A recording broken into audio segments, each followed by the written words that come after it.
Complément capillaire n'est pas fait pour toi si tu as des cheveux, si tu as pas mal de cheveux, parce que tu as des gars qui m'envoient des messages des fois et c'est beaucoup trop tôt. Je pense que tu vois, de regarder des fois mes vidéos, c'est addictif. Commence à voir un petit peu tes golfs et je sais pas, tu psychotes. Il y a beaucoup de gens, des fois ils psychotent sur leurs cheveux. Voilà, je veux dire, si tu as vraiment encore beaucoup de cheveux, que tu es dégarni légèrement au niveau des golfs, tu as le temps.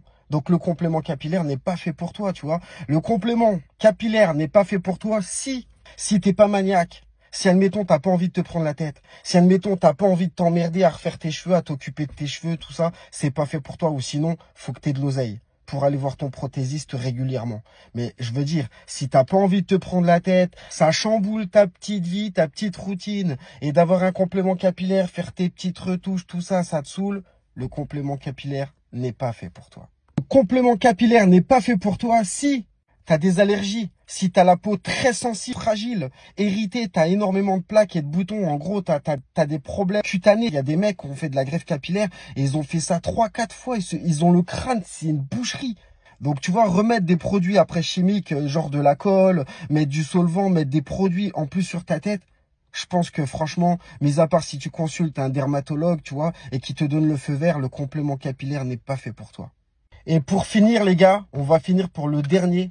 Si tu as des effets psychologiques, tu doutes, tu es quelqu'un qui est très angoissé, tu as des problèmes en fait internes. Parce que tu vois, j'ai déjà eu le cas, tu vois, de personnes qui ont des problèmes internes, qui sont pas bien dans leur peau, qui sont vraiment renfermés sur eux-mêmes et qui pensent que le complément capillaire, c'est la clé. Ça va changer ta vie, ça va être spectaculaire. Il faut déjà, en fait, si tu veux, faut bien que tu comprennes que le complément capillaire, on te redonne des cheveux que tu as perdus.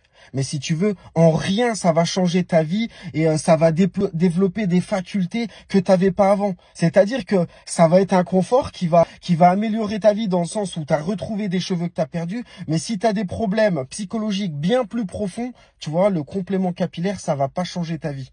Tu vois, le souci de ces personnes-là, en fait, quand ils ont le complément capillaire, ça va être pire, ça va être l'effet inverse. C'est-à-dire qu'ils vont avoir l'impression d'être traqués, d'être regardés. Ça veut dire qu'en fait, si tu veux, ils auront l'impression d'avoir l'attention sur eux, tu vois. Donc, si tu veux, ça va te faire le même effet. C'est-à-dire que quand t'as pas de cheveux, t'as l'impression que tout le monde te regarde parce que t'es chauve. Et quand t'auras le complément capillaire, ça va être l'effet inverse. Tu vas avoir l'impression que tout le monde te regarde parce que ça se voit, parce que t'as un truc. Donc, tu vois, si tu veux, faut être apaisé par rapport à ça, tu vois. C'est sûr qu'au début, tu as toujours des petits effets psychologiques. Mais ce que je veux dire par là, si tu es quelqu'un qui est très angoissé, qui rase les murs au quotidien parce qu'il n'aime pas être remarqué, c'est sûr que réfléchis bien avant de mettre un complément capillaire parce que ça risque de te faire bizarre au début.